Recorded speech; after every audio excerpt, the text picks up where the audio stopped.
Volvemos a encontrarnos en Mujeres que Mueven el Mundo. Hoy para compartir el testimonio de Susana Gamba, una cordobesa referente del feminismo a nivel nacional y latinoamericano. Licenciada en Comunicación Social y magíster en Ciencias Sociales, Susana es la artífice de la Agenda de las Mujeres, un proyecto que a lo largo de 25 años se convirtió en un ícono para el movimiento de mujeres de Argentina.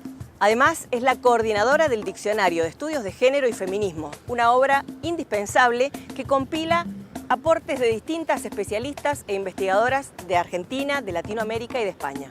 Con este testimonio continuamos construyendo ese tapiz de voces de mujeres que mueven el mundo.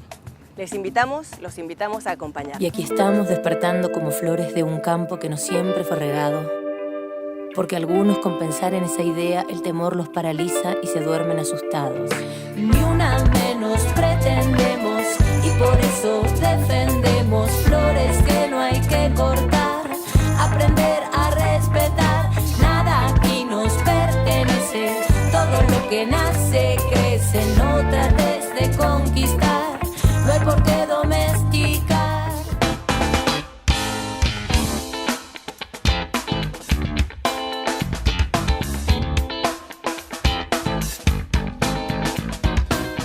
Hola Susana, muy bienvenida a este programa. La verdad que para nosotras es un orgullo contar con tu testimonio, una pionera, precursora en los derechos de las mujeres en Argentina.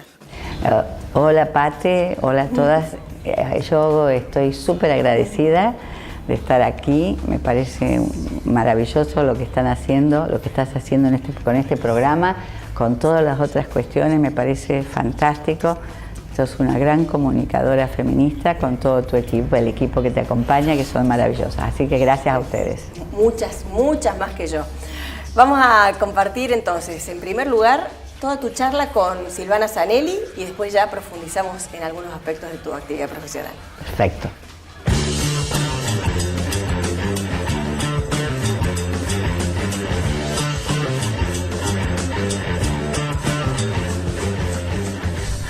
Susana, ¿dónde naciste? ¿Qué recuerdos tenés de la infancia?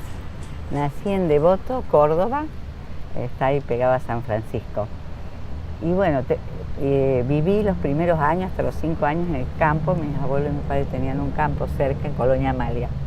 Y después, bueno, también mis abuelos tenían casa en Devoto, en realidad. Y viví en Devoto hasta los 7 años. Hice los 2 primeros años, primero inferior y primero superior, que en esa época había, en Devoto. Y después fui a vivir a Río Ceballos, donde realmente ya lo tengo incorporado como mi lugar en el mundo, que he vuelto después de vueltas y vueltas, elegí para vivir ahora. Recuerdo de la infancia, bueno, tengo la cosa del campo, la naturaleza, y bueno, también que yo era muy tímida. En los primeros años era una niña introvertida y tímida. Después me fui, bueno, no lo superé totalmente, pero un poco he cambiado. ¿Y cómo era esa niña tímida en la familia Gamba y Robacio? Bueno, era de todos modos, siempre me gustó, y mi madre tiene recuerdos de que había una niña muy pobre, yo me la llevaba a mi casa. Era el resto de las compañeras del colegio la tenían como excluida, y yo la llevaba a mi casa, le lavaba la cabeza, le sacaba los piojos. Entonces, y era amiga, por supuesto, también del resto, tenía amiguitas y todo eso, pero sé que recuerdo que era bastante tímida e introvertida. Bueno, mi familia de mi madre, Robacio, era una familia muy numerosa, muy unida, todavía sigue también. Mis abuelos tenían un campo cerca y vivían en Devoto todos, mis tías, mis tíos, una familia grande. De todos modos, fue una infancia triste, porque mi padre era una persona violenta, y de ahí mi feminismo en realidad, no violenta con nosotros, pero sí con mi madre. Entonces, los recuerdos de la infancia están mezclados así con cuestiones emocionales. Con cuestiones emocionales, una familia disfuncional. Mi madre, a pesar de, todas muchas, pero esa cuestión me marcó mucho. Ajá. Y de la educación, ¿qué significaron tus docentes en tu vida? ¿A qué escuela fuiste? Fui a escuela pública siempre. ¿Siempre? En Ríos, en los primeros años, una prima de mi madre era la directora del colegio en ese momento. Después en Río Ceballos, bueno, hubo varias. Un poco la maestra de sexto grado, la señora Murcia, es la que más como guardo un grato recuerdo, si no, en los primeros años, estoy hablando de la primaria, ¿no? Yo creo que más que los docentes, y que les agradezco, después sí más en la universidad, yo agradezco a maestras y maestros de la vida. Exacto. que mis aprendizajes fueron más que de docentes concretos, tanto varones como mujeres, que les agradezco, que posiblemente más adelante fue, pero también maestros que fue, y maestras que fui teniendo, amigos.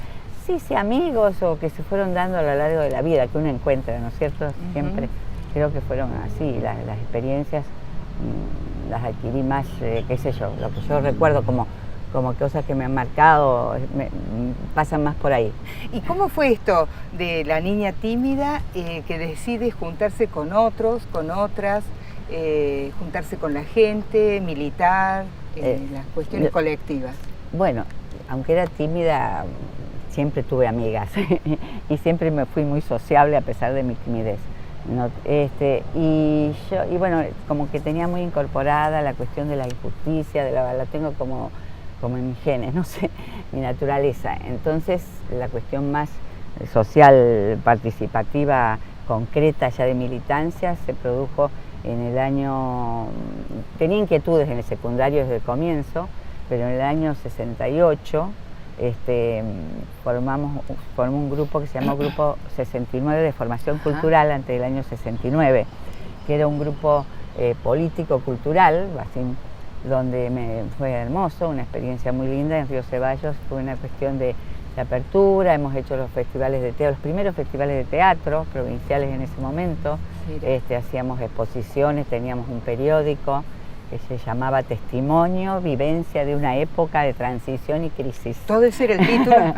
Que bueno, recuerdo acá a Rodolfo Sarmiento, que fue el pionero creador de esto, a Inés, bueno, estábamos nosotras también con Inés en el periódico, pues yo ya estaba estudiando Ciencia de la Comunicación después, al poco tiempo, y bueno, ahí hacíamos análisis también políticos, así en sentido amplio, de toda la unidad latinoamericana, y también hacíamos exposiciones de cuadro, teníamos cine debate, llevábamos a músicas y éramos muy poquitos. Yo me acuerdo, poquitas y poquitos, en ese momento lo usaba, era el masculino generalizado, ya no ahora. Y me acuerdo que a veces trajimos a Mariquena Monti y no había gente. Era un pueblo chico en esa época, no sé, que tendría 5 o 7 mil habitantes, o no sé, si llegaba a 10.000, no creo.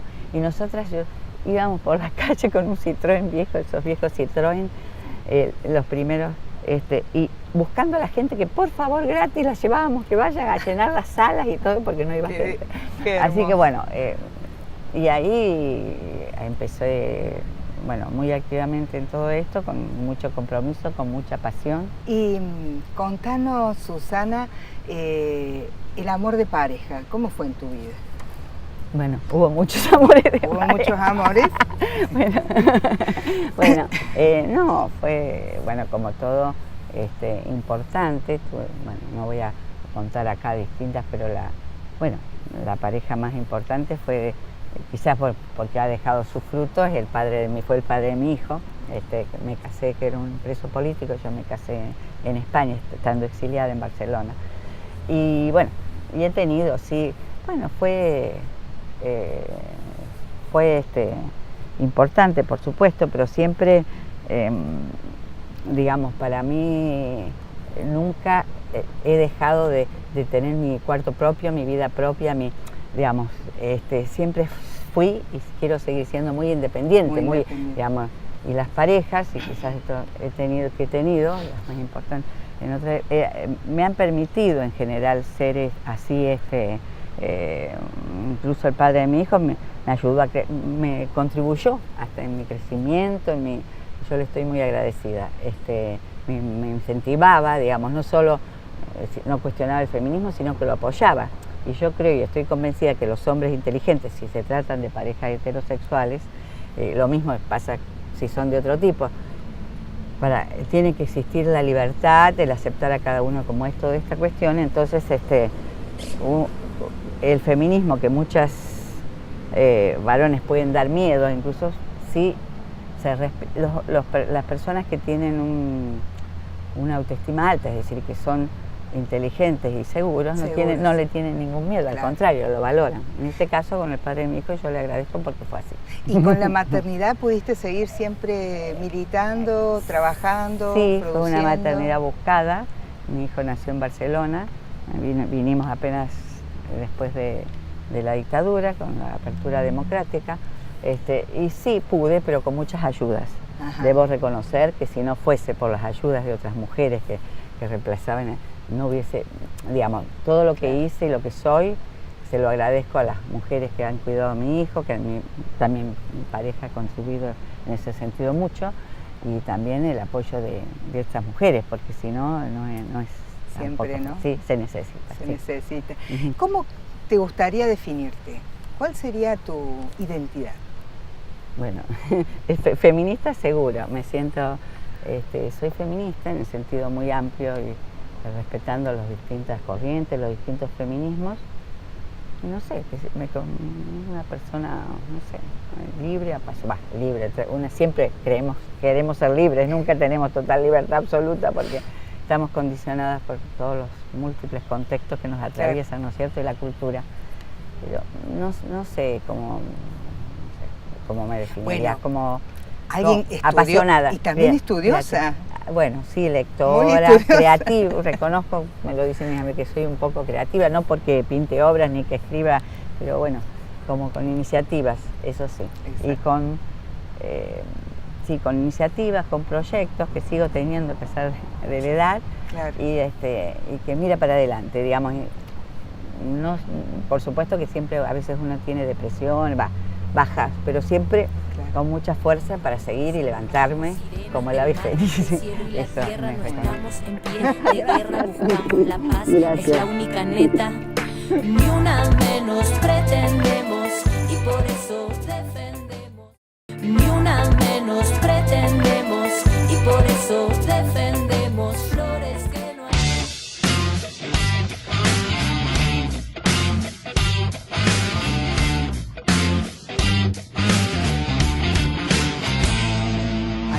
Me gustaría que empezaras a contarnos, retomando un poco lo que charlabas con Silvana, cómo fue ese inicio en Río Ceballos con un diario, cuando era todavía una actividad muy incipiente, muy, incluso todavía sin abordar profesionalmente lo de la comunicación como carrera, ¿no?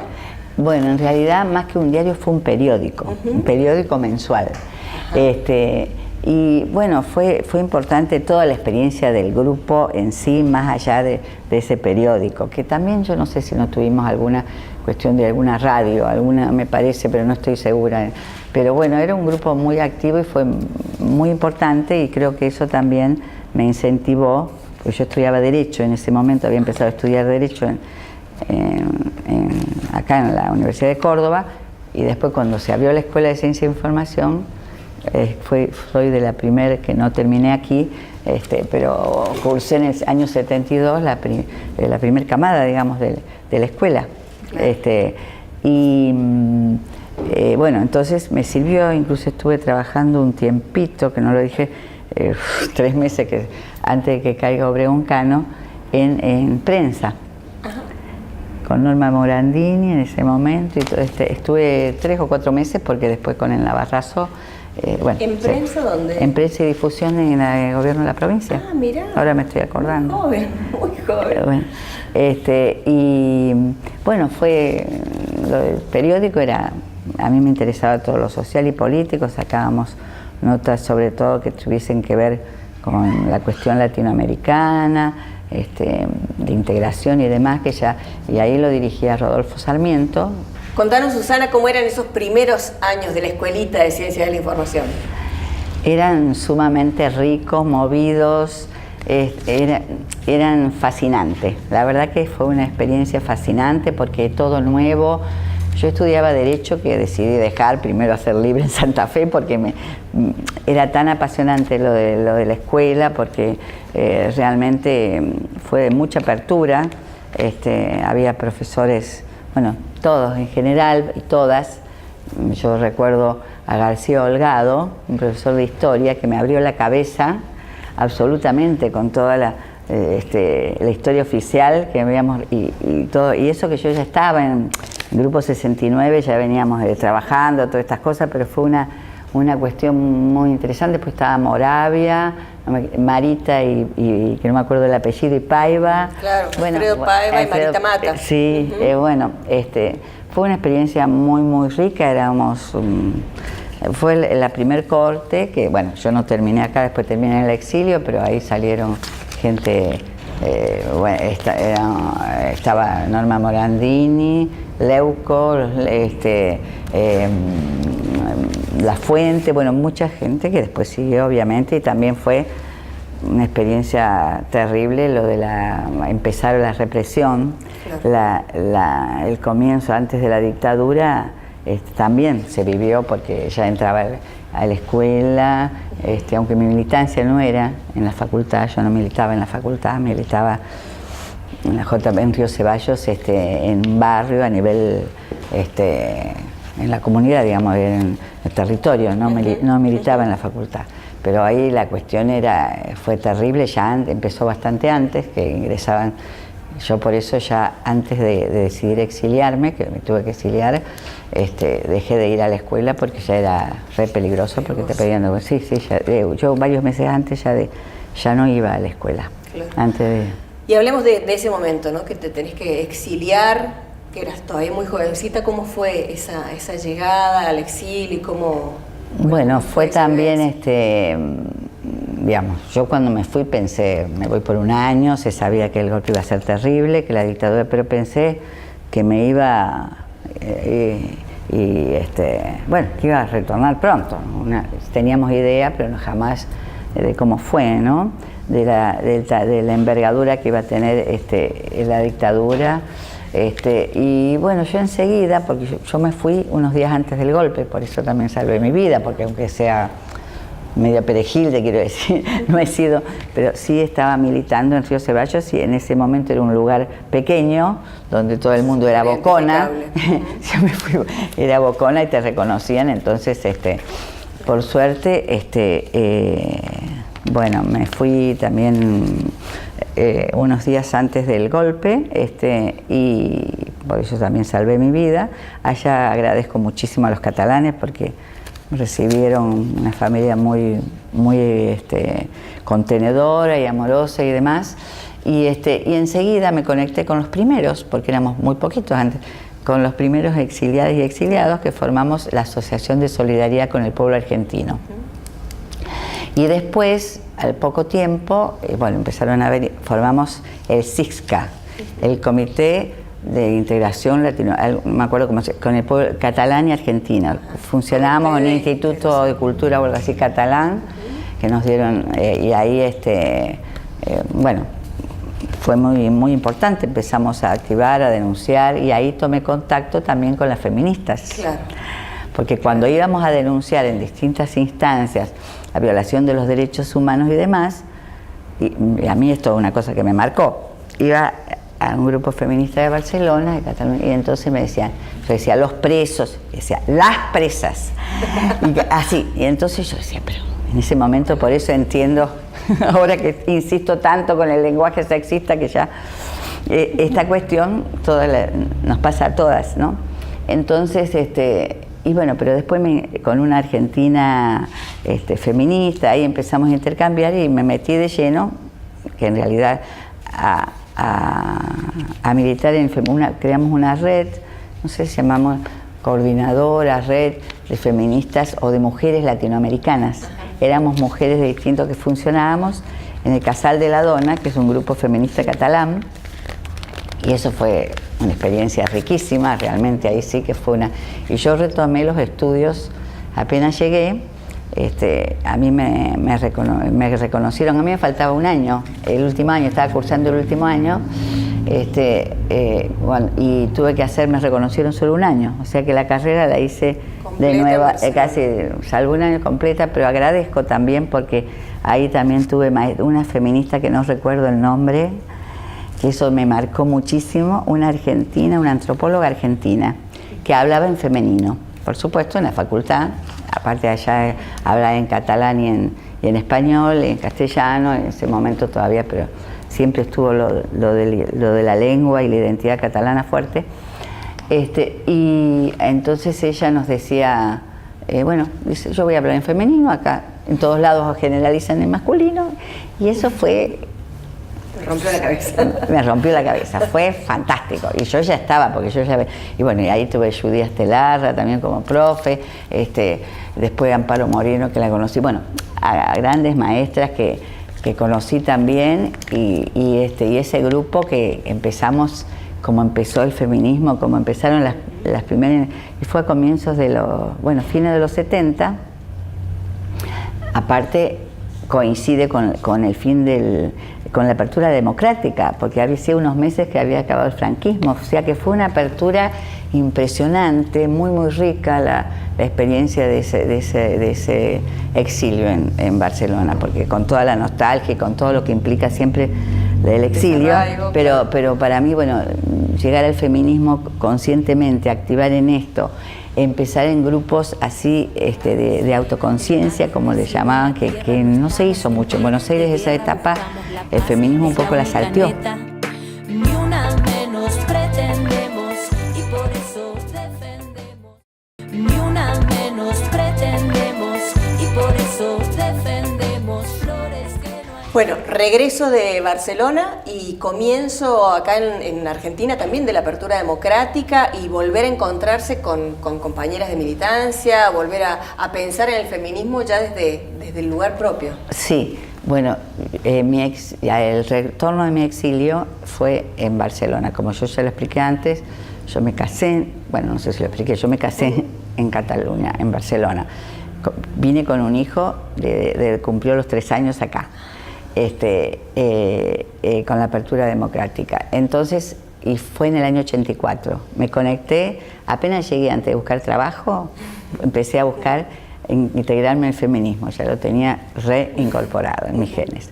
Entonces, era la multisectorial de las mujeres. Este año en la agenda voy a poner una foto de ese primer, eso fue en el 84, yo vi unos meses después. El 8 de marzo del 84 fue la primera movilización por el 8 de marzo que se hizo en la calle en Buenos Aires. Acá entonces, y está en esa foto la Tana Rinaldi. La identifiqué, una foto que me mandaron para salir en la agenda. Bueno, fue súper movilizador, digamos, realmente yo no lo sentí, con varias compañeras y compañeros que teníamos nostalgia en el exilio, por supuesto, pero entonces vivían añorando y hablando peste de los catalanes. Volvieron a Argentina y añoraban Cataluña y hablaban peste de Argentina. Bueno, por suerte no me pasó, siempre tuve, pero traté de lo que pude, porque hice un trabajo sobre, mi tesis fue sobre los cambios psicosociales de la mujer argentina en el exilio. Entonces, todas estas cuestiones de la identidad y todo esto lo he vivido y lo he un poco trabajado un poquito. Se siente, por supuesto, pero bueno, allá fue una experiencia muy rica, de grande aprendizaje, yo estoy muy agradecida. Y mi retorno también fue, jamás lamenté haberme vuelto, claro. Me integré al momento, y eso que nunca había vivido en Buenos Aires, claro. Porque me fui a Buenos Aires, pero bueno, porque me conecté con amigas y amigos, compañeros que habían vuelto del exilio a Buenos Aires. Yo en el exilio también estuve en un programa de radio, participé mi padre de mi hijo dirigía una revista que se llamaba Testimonio Latinoamericano, pero no tenía nada que ver. También escribí en algunas otras cosas también. Bien. Y llegaste a la Argentina y ahí nomás, ya en el 85, primeros encuentros de mujeres. ¿Imaginaban en ese momento, en esos primeros encuentros, que años después se reunirían 70.000 mujeres en Chaco, como fue este año, por ejemplo? Para nada. ¿Cómo era esa primera génesis de los encuentros nacionales? Bueno, el primer encuentro es, como ya lo relataron en varios lados, y yo participé de la comisión organizadora, agradezco mucho, fue en el año 86, 24 y 25 de mayo de 1986, en el Centro Cultural San Martín, el Teatro Centro Cultural San Martín. Éramos menos de 1000 personas. Estuvimos trabajando 2 años, que ya era un número re importante, claro. Estuvimos trabajando 2 años antes, ahí fue re importante, ahí feminismo casi no se hablaba, hubo cambios, me preguntó el otro día Mariana, o a veces me hacen preguntas de esto, cómo ha ido cambiando la cuestión de los encuentros, hemos ido evolucionando, se han ido apropiando las mujeres del feminismo, de los feminismos, era mucho más, fue re importante, por supuesto, con paneles, con talleres. A lo sumo se hablaba de sexualidad. Yo me acuerdo, y yo quiero agradecer públicamente acá a Maggie Velotti y Marta Fontenla, que fueron maestras también, porque yo apenas llegué, estuve participando de ATEM, que fueron no solo ellas, un feminismo, son parte de una corriente feminista más radicalizada, el feminismo radical, después autónomo, pero han sido maestras y los reconocen de muchísimas de las primeras feministas en general en Buenos Aires, en Argentina, porque han sembrado conciencia con sus jornadas, han sido pioneras absolutamente en esto. También estaba el lugar de mujer, otras, pero en cuanto al conocimiento, ellas han sido pioneras.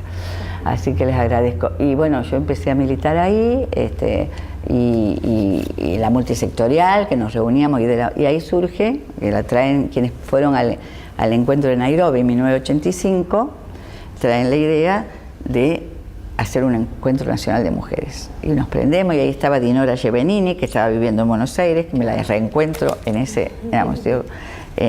esa comisión organizadora de ese primer encuentro. Ahí se reencuentran con Dinora. Sí. Mira. Y bueno. Y en paralelo con los encuentros, casi ahí nomás, también comienza el proyecto de la Agenda de las Mujeres. Susana, ¿cómo fue eso? ¿Cómo se te ocurrió? ¿Cómo empezó? Bueno, también lo compartimos fue una idea que me surge, yo veía que no había ninguna agenda feminista, de agenda de las mujeres. Había muchas agendas temáticas de distintas cosas. Y bueno, vi una necesidad, mi amiga Miriam Berla me tira, charlamos, después la primera experiencia la hice con Beatriz Giri, con Lucrecia Ollier, que también acompaña, y después seguimos con empezamos a hacerla desde TIDO, bueno, las distintas instituciones en las que estuve fueron tomando la agenda hasta que creamos la Fundación Agenda de las Mujeres. Pero fue riquísimo también, porque fue una cosa que nos divertíamos, así como me divertí en un programa de radio que hacía en Barcelona, porque era la primera agenda, que ahí está, así que, qué sé yo, hasta nos celebrábamos los cumpleaños, era todo mucho más abierto, espontáneo, como te puedo decir, fue con dibujos, fue súper creativo y juguetón trabajar con ella. Nos divertíamos muchísimo. Que la agenda es como un santo y seña entre las que empezábamos a militar en el feminismo. Cuando veías a una compañera que tenía la agenda, era como que había un código en común. Eso dice alguien también, no me acuerdo quién en Buenos Aires, que es como una cosa de identidad. Y bueno, vos me preguntabas también de los encuentros, porque va y viene, que es parte también la agenda y los encuentros. Claro, obviamente son cuestiones totalmente distintas, pero la agenda acompañó un poco, es como un instrumento, yo lo considero del movimiento de mujeres y de feminismo, que es parte, que acompaña, que cuenta con, y agradecido con muchísima gente que colabora, que aporta con sus frases, con sus poesías, con imágenes. Y los encuentros fueron impresionantes, el crecimiento. Yo escribí unas notas también hace 2 años, cuando los 30 años, y después en Rosario, hubo 110.000 personas en Rosario hace 2 años.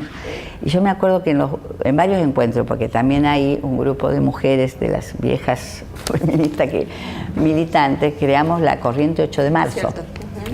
Que recuerdo, bueno, a Mabel Gabarra, Dinora, a varias referentes de distintos lugares, Juliana Marino, que después fue diputada y embajadora en Cuba, bueno, varias, Virginia Fraganillo, varias amigas que militábamos y accionábamos, decíamos de que teníamos que crear una corriente para tratar de tener una conducción, que la cosa no pase de un año al otro y empezar todo de cero, pero fue imposible, pero mejor que haya sido así.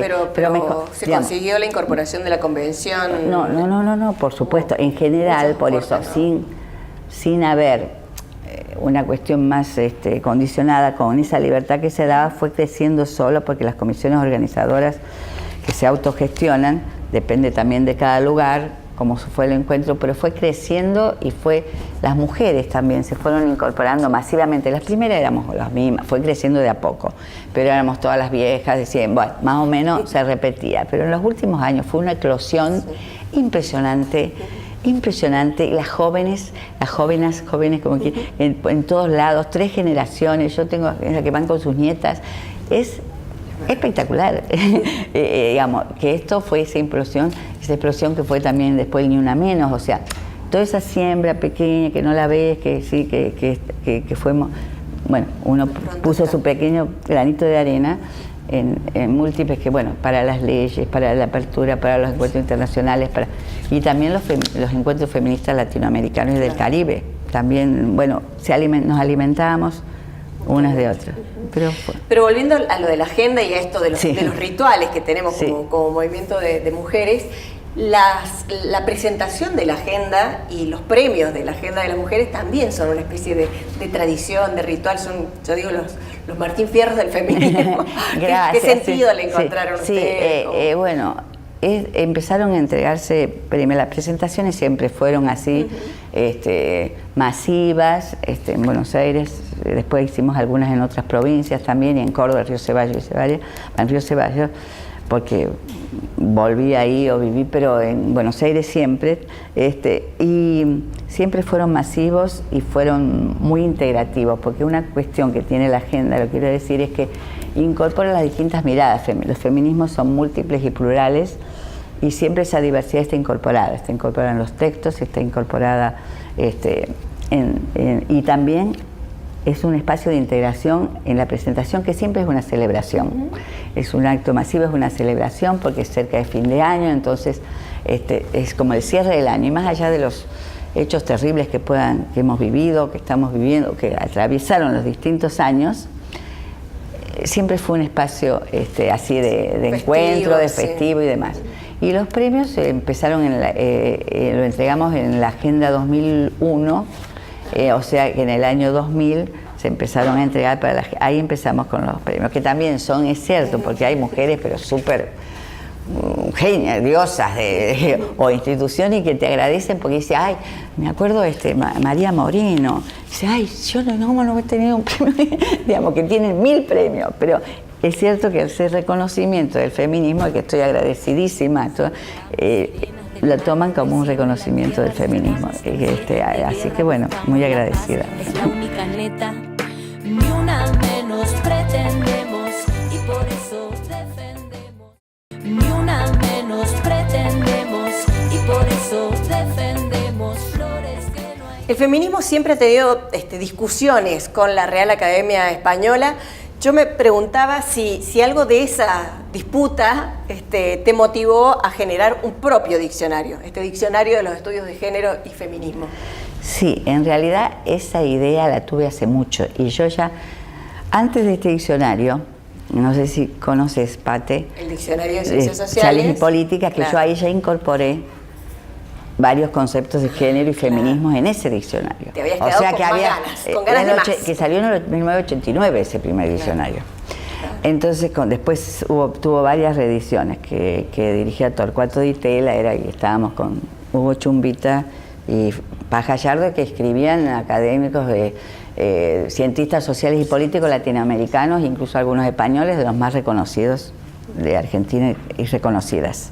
O sea que ahí yo ya me quedé con las ganas. Tardó bastantes años y sale en el año, no me acuerdo si el primer 2007, me parece, el estudio de género y feminismos. Y sí, me parecía muy importante, porque yo ya tenía de cantidad de conceptualizar muchísimas cuestiones realmente que con la Real Academia Española o para incorporar, ¿no es cierto? Por ejemplo, el concepto de femicidio que ahora está súper... Yo me acuerdo primero, vamos, es un granito de arena, pero este diccionario todavía no se usaba para nada antes. Y bueno, y un montón de conceptos que por supuesto agradezco infinitamente a todas las personas que han colaborado porque cada una escribe sobre su especialidad. En general son mujeres, pero algunos también varones, y incluso Mauro Cabral, que escribió y también incorpora una diversidad de miradas grandes, como lo hago con la agenda. Realmente hablo de las diosas en el diccionario feminista, hasta esa diversidad me gusta incorporarla a todo lo que hago, porque creo que tenemos que dar cuenta e integrarla. Y de las distintas cuestiones dentro del feminismo, las diferencias, creo que está. Y fue, sí, muy, muy importante. Creo que hace años que quiero actualizarlo. No he tenido tiempo de hacerlo, pero ahora siempre me propongo esto y otra cuestión de un libro que tengo pendiente, pero sí, este año, en el 2018, voy a tener que actualizarlo. Sí, sacar una actualización. Sí, porque además es una obra obligada para quienes están interesados en los temas y cierto que ha evolucionado mucho la realidad, el contexto. Totalmente. Sí, así como el proceso de las feministas también, porque, digamos, obviamente el diccionario, las agendas, todo lo que hacemos tiene que ver con es un aprendizaje permanente, y la teoría feminista de los feminismos se va construyendo y actualizando.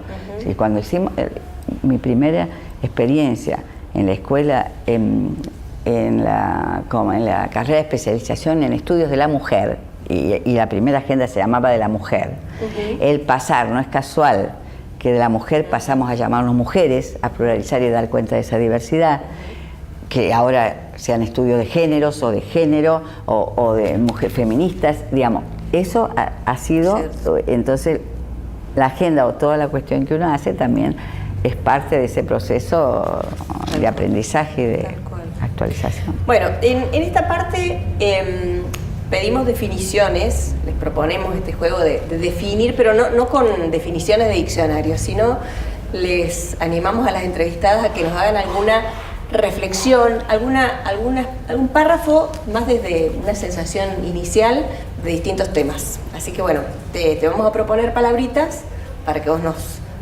agregues algún párrafo, ¿sí? Por ejemplo, el derecho a una vida sin violencia. Bueno, es fundamental.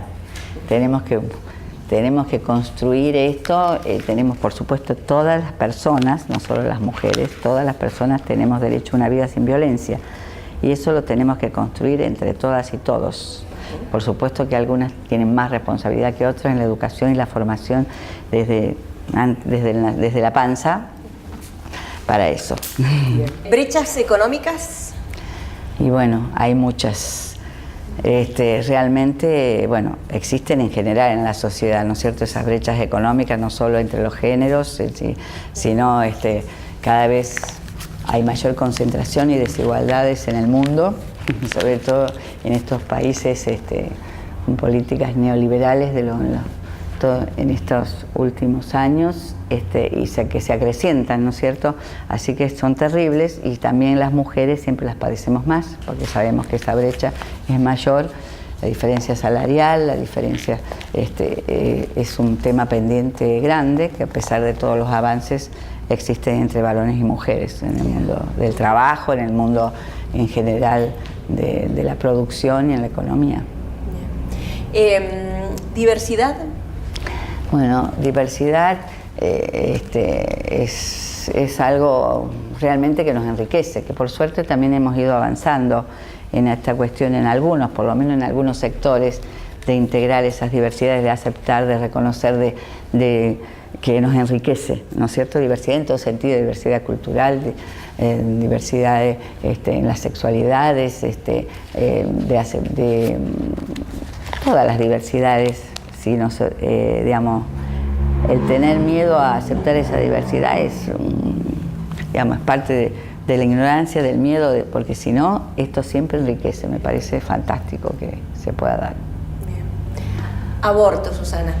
Bueno, gran tema pendiente. Gran tema, parece mentira que después de tantos años no hemos logrado la ley que la campaña nacional por el derecho al aborto viene adelante hace tantos años y se empezó mucho antes. Dora Coladés, quien atiende desde, bueno, mucho antes que la campaña fue una continuación de la primera comisión por el derecho al aborto y de tanto desde el 84, por lo menos que yo recuerdo que estoy acá. ¿Y por qué? Porque hay una hipocresía, yo siempre lo digo, que nuestra sociedad es tan hipócrita. En España, cuando yo vivía, estaba prohibido el aborto cuando yo llegué, pero estaba prohibido, nadie podía abortar. Teníamos que ir a abortar afuera, en Inglaterra, a Italia, porque no se abortaba. Dice, aquí cualquier persona que tenga dinero paga su aborto y lo puede hacer. Las mujeres pobres son las que no pueden abortar, y esto que lo sabemos. Entonces realmente es una deuda pendiente que tiene que ver con la salud, con los derechos humanos y demás. Basta de hipocresía, realmente. Es una ley absolutamente necesaria, fundamental para una igualdad de derechos y sí. ¿Sororidad? Bueno, también es un concepto maravilloso que un poco que tiene que ver esto, ¿no? De crear redes de hermandad y entre mujeres, digamos, que las mujeres dejemos de vernos como competencia, como la cuestión, sino crear redes para poder transformar el mundo de sororidad, de amor, de intercambio amigable, amoroso y construir juntas, acompañarnos en estos cambios que tenemos que hacer, ya dijimos, para poder lograr, ¿no es cierto?, la igualdad plena, más allá de todas las diferencias de derechos entre varones y mujeres y entre todos los géneros. Y por último, ni una menos. Bueno, ni una menos también fue como la culminación de años de siembra, porque explotó. Maravilloso, porque realmente que la sociedad se hizo cargo, al poder visibilizar en el espacio público masivamente esto, que los medios que tienen tanta importancia, que las mujeres de los medios lo tomaran, que algunas mujeres referentes tomaran esto que veníamos planteando desde hace tantos años, y se hiciera, y bueno, las mujeres y varones lo tomaron, salimos, y bueno, ya es otro, cambió todo con respecto a la situación de las mujeres. El Ni Una Menos hizo un cambio así, un SAI impresionante en la sociedad.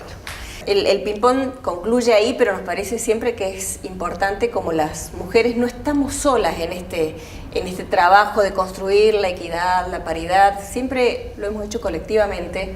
Nos parece que recordar algunos nombres de referentes, de mujeres que nos ayuden a completar este mosaico que venimos haciendo de las mujeres que mueven el mundo.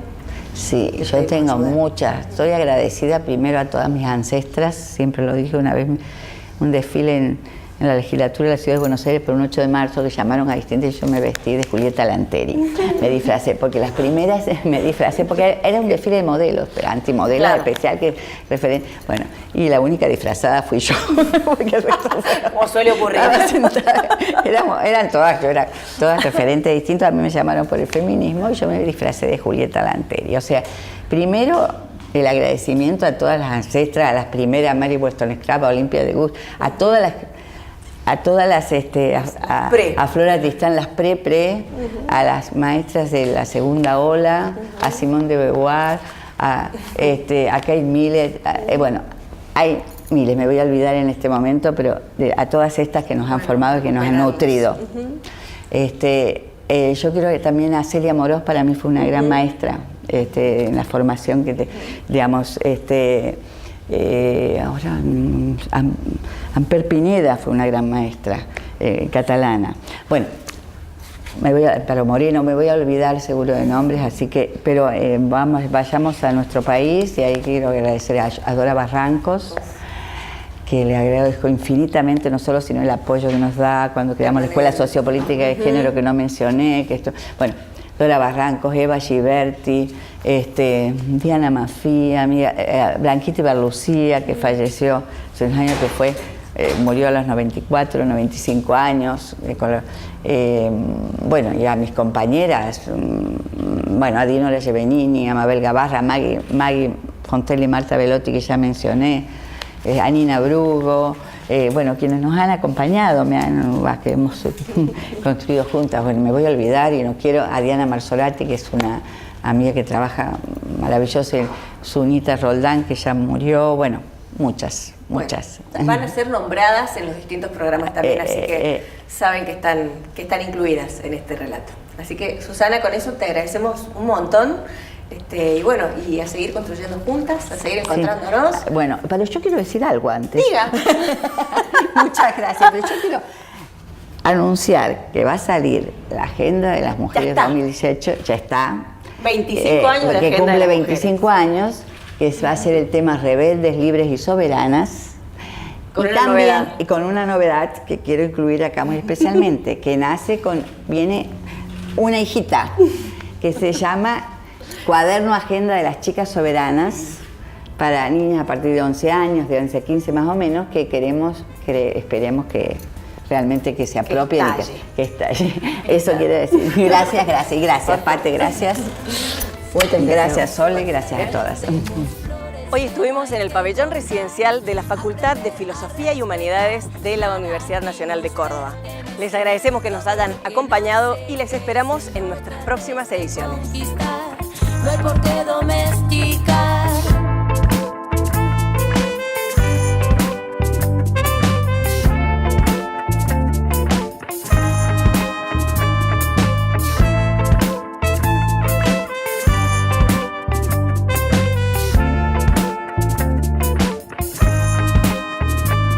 Y aquí estamos despertando como flores de un campo que no siempre fue regado.